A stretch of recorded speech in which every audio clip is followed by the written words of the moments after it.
Mga babae. Yan ang libangan at bisyo ni Leonardo Percival, i.e. Leo. Isang business tycoon na kilala sa pagiging isang hot at multimilyonaryong CEO sa buong bansa. Siya ang may-ari ng Leo Des Company, na siyang pinakasikat at suki na ng mga landlord at manager sa disenyo ng kanilang building at iba pang istruktura. Bigyan mo pa ako ng isang Scotch whiskey, lasing na request ni Leo sa bartender. Kasalukuyan siyang nasa isang exclusive night bar ngayon, nakaupo sa bar counter at nagpapakalasing. Nasa dance floor ang mga mata nito habang matyaga niyang hinihintay na iserve na sa kanya ang isa pang baso ng Scotch whiskey na inorder niya. They're all the same. Lahat ng babae pare-pareho. Kung hindi pera ang habol sayo, malamang katawan mo ang rason kung bakit buntot sila ng buntot sayo. Unfortunately, ako ang unang nagsasawa kaya't ako ang nang iiwan. Laruan ko lang sila. But I'm still hoping na makakita ako ng isang babaeng ibang-iba sa kanila. Pagkausap ni Leo sa sarili nito habang iniirapan ang mga babaeng nasa dance floor na binabalingan siya ng mapang-akit na tingin. Iritable ito dahil wala siya sa mood ngayon at klaro pa rin ang paningin niya dahil hindi pa siya masyadong lasing. Nakakailang baso pa lamang siya dahil kalahating oras pa lang ang nakalipas nang pumarito siya sa bar. Anak ng... Ba't ang tagal ng 1 glass na order ko? You know naman na pinakaayaw ko sa lahat, yung pinaghihintay ako ng matagal. I'm easy customer. Dapat alisto kayo sa tuwing nandito ako. Bulyalas ni Leo sabay pakawala ng malakas na hampas sa bar table. Nangatog tuloy sa takot ang bartender, kaya't dali-dali na nitong isinalin sa wine glass ang isang bote ng Scotch whiskey at isinerve kay Leo. Alisto namang humahakbang papalapit kay Leo ang dalawang bodyguard nito, ngunit sumenyas agad siya na ayos lang ang lahat kaya't umatras din sila pabalik sa kanilang kinatatayuan. Dinakma ni Leo ang baso sa kanyang harapan at nilaklak ang whiskey nitong laman. Isa pa. Muling request niya. Aktibo namang kinuha ng bartender ang baso nito at kaagad na sinalinan ng whiskey. Nilunod ni Leo ang sarili nito sa alak hanggang sa magsawa siya at kaya tumungo na siya sa dance floor upang sumayaw. Hi, I'm Hottie Leonardo Percival. Wanna have fun with me tonight? Malapit lang ang kondo ko. Baka gusto mo akong samahan ngayong gabi. Isang babae na naka-bodycon skirt at halter top ang lumapit kay Leo at marahang hinaplos ang dibdib nito. Kaagad namang dinakma ni Leo ang kamay ng babae at saka mapusok na inilayo sa kanyang gawi. Get away from me. Wala ako sa mood. At saka isa pa, mukhang gamang-gamit ka na. Don't wanna play with a girl na masyadong napakinabangan na. Napasimangot ang babae sabay dilat ng mga mata nito kay Leo. But if may kilala kang hot chicks na di pa masyadong gamit, give this card to her. Pakisabi, I'm just 1 call away. Dinukot ni Leo ang business card nito sa kanyang chest pocket, kung saan nakalakip ng card na iyon ang kanyang numero, at saka ibinigay sa babaeng nasa kanyang harapan na kanina pa nakasimangot. Kaagad namang hinablot ng babae ang card at mabilis na isinilid sa kanyang sling bag fine. Alam ko namang mapapahamak ako kapag di kita sinunod, sambat nga ng babae sa bailisan kay Leo. Umiti ng matalim ang binata. Alam niyang kilala siya ng mga tao sa exclusive bar na ito gayong madalas siyang nagwawalwal dito. Nagulo ang buhok niya kaya't hinawi niya ito. Nais niyang may maiuwi naman siyang babae ngayong gabi sa isang 5-star hotel, kaya't lumakad siya at sinuyod ang dance floor upang maghanap kung saan-saan siya napunta at kung saan-saan niya tinatahak ang kanyang paningin. Siniyasat nito ang bawat nadadaanan niya, ngunit puro mukhang prosti at gold digger lang ang nakikita niya. Sawang-sawa na siya sa mga ganong klaseng babae kaya naman napakuyom ang kanyang kamao. Ilang segundo lang, habang sinisiyasat ni Leo ang dance floor, ay bigla na lang itong napatigil sa paglalakad ng may nabangga ito. Aray! Angal ng babaeng nabangga ni Leo. It's your fault. Di ka kasi tumitingin sa dinaraanan mo. Ani Leo. Tumingala naman sa kanya ang babae upang makita nito kung sino ang bumangga sa kanya. Napasinghap na lang sa hangin si Leo nang pumaskil na ang mukha ng magandang babae sa kanyang bisyon. Isang babae na may angelic face at mukhang inosente. Simple lang ang pananamit at walang suot na make-up bukod sa lipstick nitong di masyadong mapusyaw. Hindi ko po kayo nakita. Pasensya na, sir, Humingi ang babae ng paumanhin, habang si Leo naman ay focus na focus lang ang paningin sa kanyang mukha at dahan-dahan nang ibinababa sa kanyang katawan. Nakaradam ng pagkailang ang babae kaya't akma sana itong aalis, ngunit agad na dinakma ni Leo ang pulsuhan nito at hinila papalapit sa kanya. Ano pong ginagawa niyo? Bitiwan niyo po ako. Hinihintay na ako ng kaibigan ko. Nagpaalam lang ako saglit sa kanya na gagamit ako ng teeth. Kilala mo ba ako? Hindi po, sir. Pasensya na pero kailangan ko na talagang umalis. Nagmamadali ho ako. Pilit na binabawi ng babae ang pulsuhan nito, ngunit mahigpit itong hinawakan ni Leo.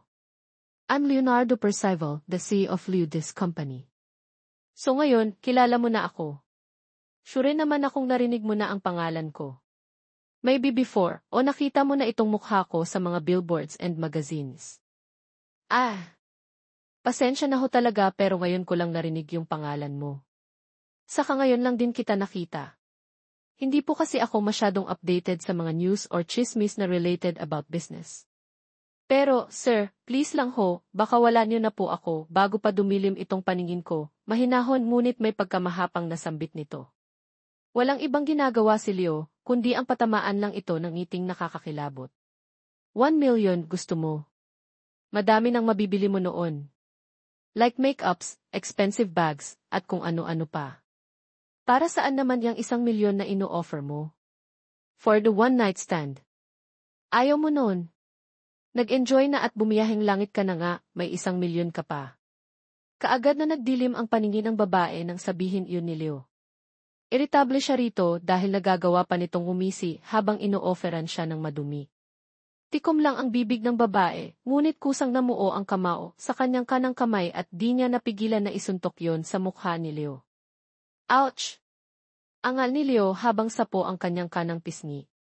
Nagmura pa ito ng malakas bago dinura ang dugong namuo sa kanyang bibig. Boss, may problema ba dito? Kaagad na lumapit ang 2 bodyguard nito.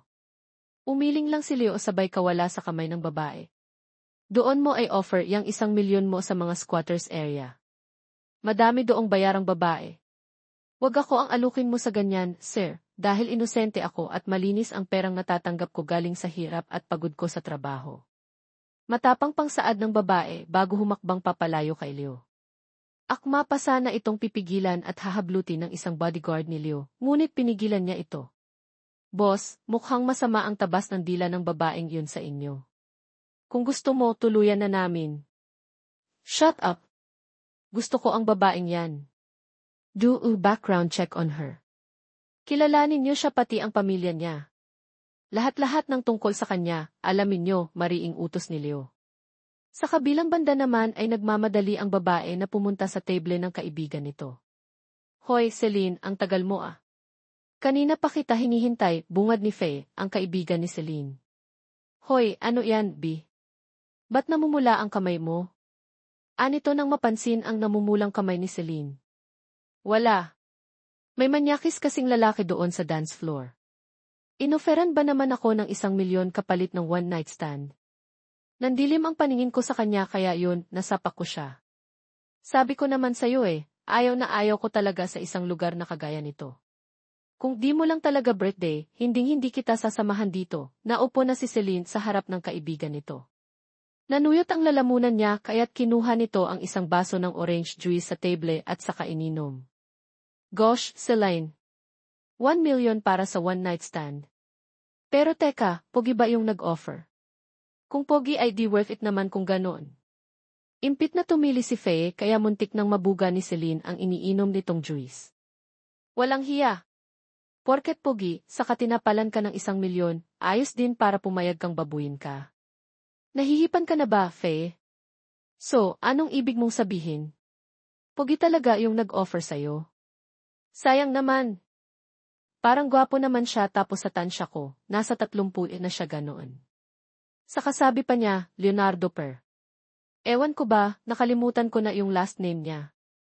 Pero sabi niya daw, siya daw yung isifi ng Leodis Company, paliwanag nga ni Celine na siyang sanhi ng pagbabago ng facial expression ni Faye. Kung kanina ay seryoso ang mukha nito, ngayon ay parang sasabog na ang gulat at kilig sa mukha ng babae. Leonardo Percival. Seryoso ka ba, Celine? Si Leo yung nag-offer sa'yo ng 1 million para maka one night stand siya. Him. Yun nga. Leonardo Percival. Yun yung full name niya. Walang kapreno-preno ay bigla na lang napatayo si Faye sa kinaupuan nito at sa kanilapitan si Celine. Sinakmal niya ito at nyugyog ang magkabilang balikat habang nagtititili. Ano ba ang ginagawa mo, Faye? Bitiwan mo nga ako. And by God, Celine.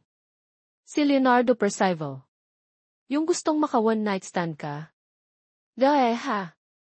Isa lang naman siyang hot multimilyonaryo at pinakagwapong sihi sa buong Pilipinas. Diyos ko naman, kung ako ino-offeran niya, kanina pa kami naka one night stand no. Saka kahit wala pa siya ibigay na 1 million sa akin, papayag ako. Basta siya. Sumabog ang pula sa pisngi ni Faye habang pilit na tinitimpi ang tili nito. Ano naman ngayon? Ang mo. Ang delusyonada mo talaga. Ano na? Sasayaw pa ba tayo o uwi na?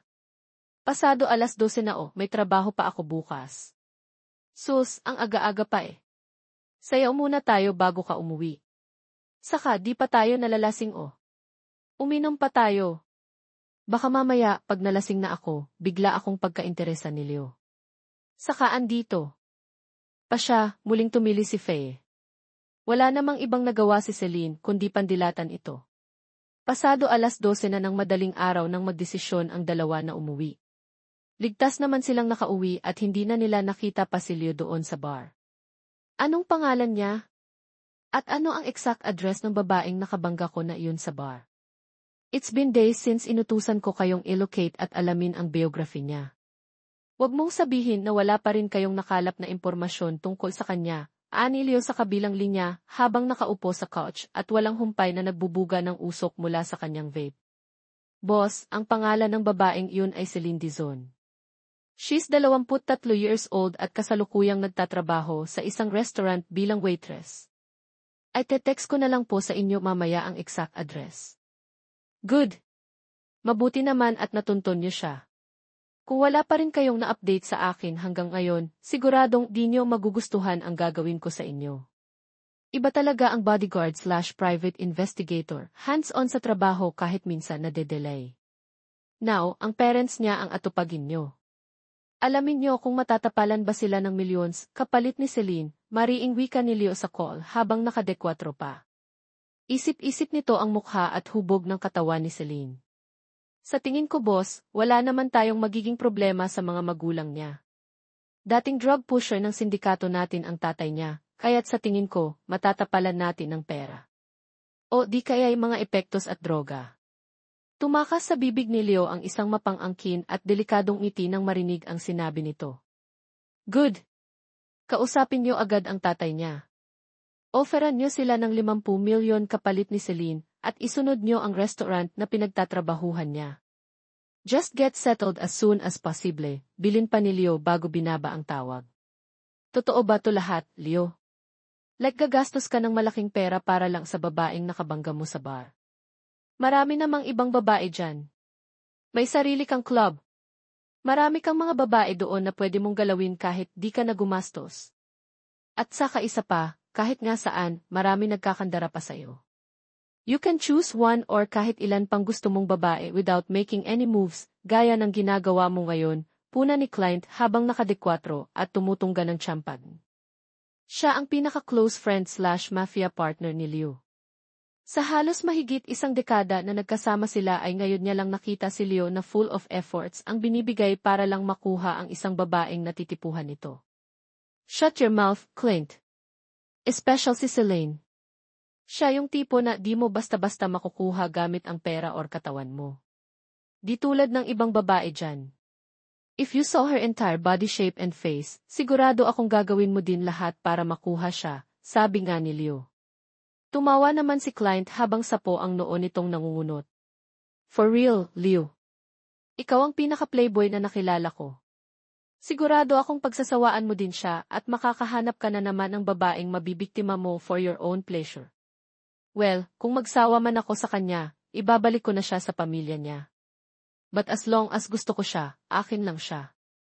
If I want it, I get it kapag pagmamayari ko na, akin lang yan at walang ibang pwedeng gumalaw o umangkin. Then, kapag nagsawa na ako, it's up to her kung anong gusto niyang gawin. Bahala na siya sa buhay niya, napapikit ng mariin si client habang tumatawa ng mahina. Alam mo, Leo, I can smell something fishy.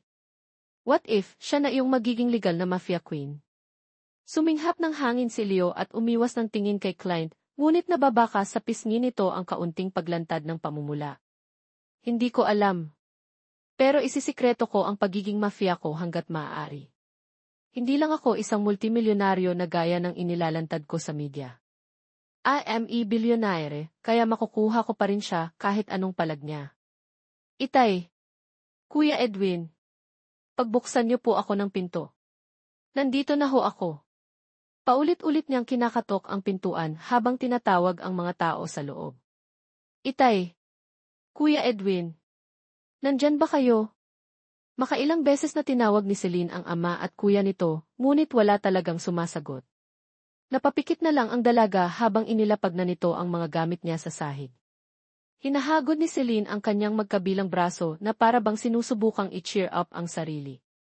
Maya-maya rin nabuhayan ito ng loob kaya't dinukot nito ang cellphone sa kanyang bulsa at kaagad na nagtipa ng ilang numero para tawagan si Faye. Ngunit ilang saglit lang, napatigil ito sa pagtitipa ng matuunan ang pansin niya ang isang nakatuping papel na isiniksik sa maliit na espasyo ng gilid ng parte ng pinto. Kumuha yun ng atensyon niya habang naglalagabog ang kanyang dibdib. Maya-maya rin ay kumusa na ang mga kamay niya na kunin yun. Hindi niya maipaliwanag ngunit kinakabahan siya. Para saan tong papel na to? At ano to? May sulat. Para kanino? Ani niya sabay buka sa nakatuping papel. Para sakin. Galing kay mama? Takang sabi pa ni Celine at saka sinimulan ang. Basahin ang nakasulat, anak, Celine, wag mo na kaming hintayin o hanapin pa. Nasa mabuting kalagayan na kami ng mga kapatid mo. Alam naming ganon ka din maging mabuti ang kalagayan mo sa kanya. Pasensya na pero kailangan naming gawin ito ng itay mo. Pagod na kasi ako. Humagolhol si Celine matapos niya yung basahin. Naupo siya sa sahig habang nakatabon ang kanyang mga kamay sa mga mata nitong lunod na sa luha. Nagtataka siya ngunit alam niyang hindi lang ito isang biro. Alam niyang totoo yun dahil mismong ina nito ang nagsulat. Handwriting at hinaing yun ng kanyang ina na ni minsan ay di nagawang magbiro sa kanya. Anong nangyayari? Ba't naman ganito? Asan na ba kayo, ma? Bakit niyo ako iniwan? Anong nang gagawin ko? Tanging makakataga na nasambit ni Celine sa gitna ng pag-agos ng kanyang luha. Sapo nito ang kanyang dibdib habang pilit na nilalakasan ang loob. Wala siyang ibang naisip na puntahan, kundi ang kaibigan niyang si Faye, kaya't itinuloy niyang pagtawag dito. Hi, Celine, napatawag ka? Faye, may problema. Anong problema? Kanina tinanggal ako sa trabaho. Ngayon naman pag-uwi ko, wala na sila mama dito. May sulat siyang iniwan. Ang sabi, wag ko na daw silang hanapin kasi naayos na silang kondisyon. Tapos humihingi siya ng kapatawaran sa akin. Kwento nga ni Celine sa kabilang linya habang pasinga-singa ng sipon. What? Halika dito sa apartment ko. Dito tayo mag-usap. Tama na yang iyak. Nandito lang ako, be. Sige, hintayin kita, kahit papaano inahimasmasa na si Celine pagkatapos nitong kausapin si Faye. Binaba niya ang tawag upang pumunta nga roon. Inayos nito ang sarili sabay punas ng kanyang mga luha.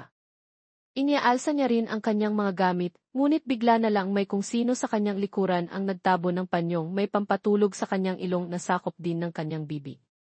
Naramdaman na lang ni Celine ang pagbagsak ng kanyang katawan sa kamay ng kung sino. Ah! Ang ulo ko. Asan ako? Unang sambit ni Celine nang magising na ito. Kukusutin niya sana ang kanyang mga mata, ngunit agad nitong napagtantong nakagapos ang kanyang mga kamay at paa sa apat na sulok ng kama. Asan ako? Tulong! Pakawalan niyo ako. Walang ibang naririnig si Celine mula sa silid na iyon. Bahagyang nasisilaw ang kanyang mga mata sa sobrang liwanag ng mga eleganteng ilaw. Pansin din niya ang mga magara at mamahaling kagamitan sa loob, ngunit mas nanaig pa rin ang kaba at takot nito. You're awake. Gising ka na pala, Celine, naka-cross arms na satsat ni Leo. Bigla na lang itong pumasok sa silid. Ikaw? Di ba ikaw yung nakabangga sa akin sa bar? Anong ginagawa mo dito? Ba't nakagapos ako? Pakawalan mo ako. Really? Pagkatapos kitang paggagastusan? Do you think basta-basta na lang kitang pakakawalan? No, baby girl. I own you now. Nabibili na kita sa mga magulang mo kaya akin ka na. At gagawin ko ang lahat ng gusto kong gawin sa'yo sa ayaw at gusto mo, baliw ka. Anong pinagsasabi mo? Pakawalan mo ako, sabi. That's it. Yan ang gusto ko sa'yo, Celine. Matapang ka. Kung ibang babae ka lang, siguradong hindi na kita kailangan igapos. So ngayon akin ka na at andito ka na sa kwarto ko. Ano sa tingin mo ang naiisip kong gawin sa'yo? Tinatapangan ni Celine ang loob niya, ngunit kabado siya. Nasa harapan niya ang isang matipuno at 6-footer na lalaki. Alam niyang wala siyang laban lalo na't nakagapos siya. Huwag mo akong lapitan. Diyan ka lang. Matapang nitong saad ngunit umisilang si Leo sa kanyang harapan. Paano kung lumapit ako? Anong magagawa mo? Huwag mo akong lalapitan, sabi. Ngunit hindi nakinig sa kanya si Leo. Unti-unti na itong lumapit sa kanya at naupo sa dulo ng kama. Halos tumigil na sa pagpintig ang dibdib ni Celine sa sobrang takot at kaba, lalo na nang maramdaman niya ang mainit na kamay ni Leo sa kanyang hita. Huwag mo sakin gawin to, please. Nagmamakaawa ako. Maraming ibang babae dyan na willing ibigay ang sarili sa'yo. Huwag naman ako, please. Wala akong laban. Ayoko mabahiran. Gusto kong maging malinis hanggang makilala ko ang taong pakakasalan ko. Please, nagmamakaawa ako sa'yo, Leo. Huwag mo akong gawin sakin to. Wala na akong trabaho. Wala na rin akong pamilya, sana naman wag mo na din gawin sakin to. Wag mong kunin ang dangal ko sakin, pakiusap. Umiyak nang umiyak si Celine. Walang humpay ang pagtulo ng kanyang luha habang nakapikit na nagmamakaawa kay Leo. Nang dahil naman doon ay napatigil si Leo sa mga gawi ay nagtila walang pakialam doon. Parang lang itong isang leon na tinorture ang magiging hapunan nito. Ngunit ilang saglit lang ay mas sumabog pa ang kaba ni Jonas nang bunutin ni Leo ang baril sa tagiliran nito at saka mabilis na kinasa. What's your last words, Jonas? May gusto ka pa bang sabihin bago ko wakasan yang walang kwenta mong buhay? Nakatuon sa noo ni Jonas ang baril na siyang nagpanginginig sa buong katawan nito. Boss, maawa po kayo sakin. Huwag niyong gawin yan. Ayoko pa mamatay. Leo, that's enough. Isipin mo yung 80 milyon. Hala ako kay Celine habang pilit na nilalakasan ang loob. Hindi ko naman nagawa pang magbuka dahil sa katakot-takot na itsura ng binata sa ngayon. Ano o 80 milyon, bakit ba ikaw galit at naputukan ang kanyang babae? Wala akong pakialam sa 80 milyon. Kating-kati na itong baril ko nati. Natigil ang lahat nang biglang mag-ring ang cellphone ni Leo sa kanyang bulsa na kanina ay hiniram ni Celine. Ngunit numero lang na nakapaskil sa screen kaya't kaagad niyang pinatay ang call. Sa pag-hang up niya ay kaagad na bumungad ang naka-open na gallery ng cellphone. Dito ay pumaskil ang selfie ni Celine. Napalunok ng laway si Leo sa sobrang ganda ng mukha ng dalaga dito at sa mga puntong ito'y pakiramdam niya ay hinigop na naman nito ang kanyang buong lakas at bagsik. Fine, bibigyan kita ng pangalawang pagkakataon pero siguraduhin mo lang na maibabalik mo yung droga ko dahil kung hindi, pati pamilya mo idadamay ko. Pinal na banta ni Leo at sa wakas ay binaba na rin ito ang baril na kanina itinututok niya sa noo ni Jonas. Maaga nang umuwi ng mansyon si Leo upang maabutan pa nitong gising si Celine at mabigyan ng panuto tungkol sa setup nilang dalawa bukas. Ibibigay ko sa'yo itong phone para matawagan mo ako. I-check ko din to araw-araw at baka may kinontak ka na kung sino para itakas ka. Make sure na yung mga contacts mo dito ay mga clients, katrabaho mo sa opisina at ako lang. Wala nang iba, iniabot ni Leo ang isang smartphone kay Celine na may SIM card at number na nito. Pagkatapos nun kinuha naman ni Leo ang isang brand new laptop sa ibabaw ng table at marahang inabot yun kay Celine. Here, kailangan mo yan sa trabaho at nga pala, di ka na makakasabay sakin bukas dahil maaga akong pumapasok. Ayoko kung gumising ka ng masyadong maaga at baka kulangin ang tulog mo. Ipahatid at sundo na lang kita sa isang driver ko. Just tell me if may ginawa siyang masama sa'yo para maturuan ko ng leksyon, bilin pa nito. Marahan namang inabot ni Celine ang sinabing laptop habang namamangha dito dahil sa napaka-expensive at sikat na brand nito, kapareho ng brand ng kanyang smartphone. Sige po, Sir Leo, pero tungkol doon sa contacts ko. Pwede ho bang matawagan ang kaibigan ko? Siya lang naman po saka di naman ako tatakas. Alam ko namang mapera ka kaya't madami kang mga kamay at mata na maaari akong hagilapin kahit saan man ako sumuot. Gusto ko lang po makausap siya at baka nag-aalala na yun sakin. Ani Celine, nakatingala ito kay Leo habang tinititigan ng maigi ang berde nitong mata. Sure, pwede mo siyang tawagan or makita sa tuwing break time mo or day off mo. I have no worries dahil tama nga yung sinabi mo. Marami akong mga kamay at mata kaya wala kang kawala sakin, banta pa ni Leo. Tumango naman si Celine at umakyat na sa silid nito upang matulog. Pagkakibukasan ay suot na ni Celine ang formal na uniforme nito. Inihatid din naman siya ng driver ni Leo nang ligtas sa building. Good morning, Sir Leo, bati niya agad nang buksan niya ang slide door ng opisina ni Leo na busy sa pagtitipa sa laptop nito. Tumango naman si Leo at pinapasok na siya. Bale dalawa ang office table sa opisina ni Leo.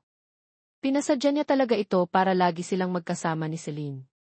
Inukupahan na ni Celine ang upuan sa table nito at saka binuksan na ang laptop upang simulan na ang kanyang trabaho. Do a slide presentation, Celine, para sa meeting namin bukas ni Enki Velasquez. I-send ko sa email mo ang script at kung may suggestion ka man sa bawat topic ng slide pwede mo namang ilagay yun sa notes. Then, I will check it kung may point ka nga roon at makakatulong ito regarding sa topic. Pag natapos mo na ang buong presentation, pass it back to me email mamayang 10 oras MT. Unang utos ni Leo kay Celine, kaya tumango naman ang dalaga at sinimulan na ang trabaho. Nang mag-break time na ng pasado 9:00 ay bumaba ng lobby si Celine at doon tinawagan si Faye upang sabihin ang tungkol sa nangyari sa kanya. Naku, Celine. Ngayon ka lang napatawag. Kahapon pa kita hinahanap. Muntik na akong mag-file ng missing case. Di kita makontak pati pamilya mo. Akala ko nadukot ka na. Asan ka na ba ngayong babae ka? Tarantang sinagot ni Faye ang tawag ni Celine. Nasa building ako ngayon ng kumpanya ni Leonardo Percival. Mahabang kwento pero, secretary na ako ngayon dahil wala naman akong pagpipilian. Sagot nga ni Celine sa kabilang linya. Ano? Nasa kumpanya ka ng crush kong si Leo? And Inge. Secretary ka niya? Paano naman at kailan pa? Pero teka nga, saan ka ngayon niya nakikituloy? Di ba wala na sila tita doon sa inuupahan niyo? Saka sinara na iyon? Dahil sa sunod-sunod na tanong ni Faye ay ikinuwento na sa lahat sa kanya ni Celine ang nangyari. Mas nagulat naman ito nang malamang magkasama sa iisang bubong sina Celine at Leo. Sinabi din naman ni Faye na pupuntahan niya na lang si Celine sa building na iyon pagka-lunch break upang mas makapag-usap pa sila ng mabuti. Lunch break na po, sir. Magpapaalam ho sana ako. Sa labas. Kakain po ako kasama si Faye, yung kaibigan ko po, nangunot ang noo ni Leo nang marinig ito. No, Celine. Sabay tayong magla-lunch sa isang restaurant. Pinal na saad ni Leo at saka agad na tumayo ng kanyang upuan. Bahagyang napaatras naman si Celine, ngunit maagap na kinuha ni Leo ang kanyang kamay at hinila na naman siya hanggang sa makalabas na sila ng building. Dito ay nakasalubong nila si Faye na nagmamadali sanang pumasok sa building, ngunit natigilan din ito nang makasalubong ang dalawa. Leonardo Percival. Celine. Takang bungad ni Faye. Ah, Faye, si Sir Leo. Sir Leo, si Faye nga pala, best friend ko po. Faye, pasensya na pero di ako pinayagan ni Sir Leo na mag-lunch, kasama ka kasi sa isang restaurant daw kami magla-lunch. Naningkit ang mga mata ni Faye habang nakatitig sa dalawa. Bati din sa mga mata nito ang pagkainggit niya kay Celine. Akala ko ba boss mo siya at sekretary ka niya? So bakit magka-holding hands kayo? Natahimik si Celine. Igting naman ang mga panga ni Leo at hinila na ulit siya papunta sa parking lot at di na natuloy nitong nagawang magpaalam kay Faye. Gamit ang kotseng Lamborghini Aventador ay humarurot ito patungong Jeremy Restaurant. Nahilo si Celine sa bilis ng takbo ng kotse at muntik nang matumba pagkababa niya, Ngunit agad din naman siyang nasalo ni Leo sa kanyang bewang at inalalayan ito papasok ng restaurant. Nang sumakay na sila sa elevator ay marami ang nakasabay nila kaya't siksikan sa loob. Napagilid ang dalawa habang nasa bewang pa rin ni Celine ang kamay ni Leo. Pilit maglagay ng espasyo ang dalaga sa gitna nila ay di niya magawa dahil halos overload na ang elevator. Nahihilo pa rin si Celine. Pansin din naman ito ni Leo kaya't marahan niyang kinuha ang ulo nito at isiniksik sa kanyang dibdib. Sa pagkakataong ito ay hindi lang ang maingit na kamay ni Leo sa kanyang bewang ang nararamdaman ni Celine, kundi pati na rin ang malakas na pintig ng dibdib nito. Di niya maipaliwanag ngunit ganoon din siya. Halos magkasing bilis ang tibok ng dibdib nila. Natigilan ang dalawa na para bang nalulunod sa pagkakadikit ng kanilang mga katawan. Ang dibdib ni Leo ay para bang naging comfort zone ni Celine.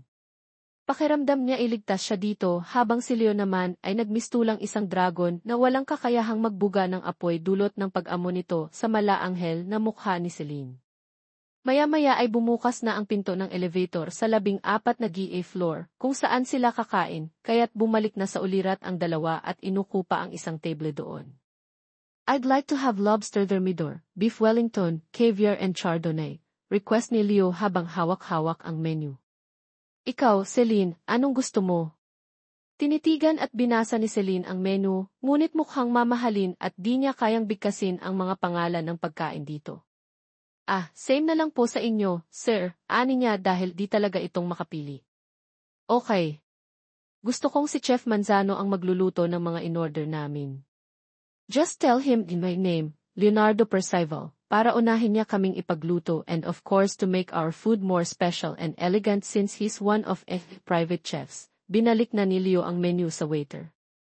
Tumango naman ito at nagmamadaling bumalik sa cooking area.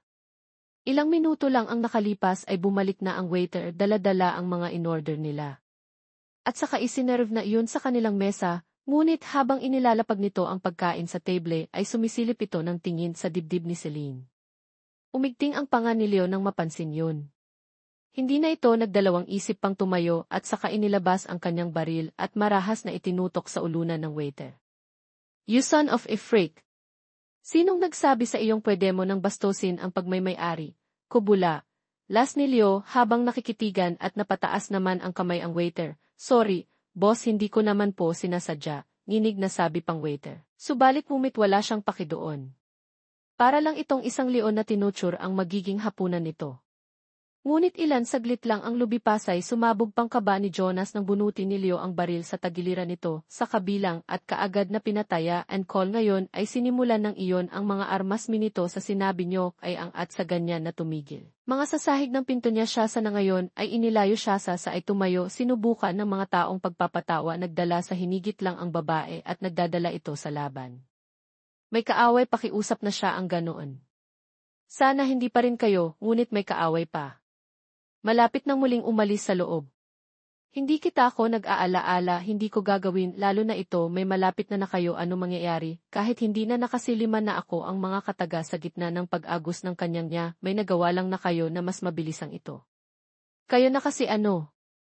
Gaya noong nakaupo ang loob nito ang nangyari ang kanyang na.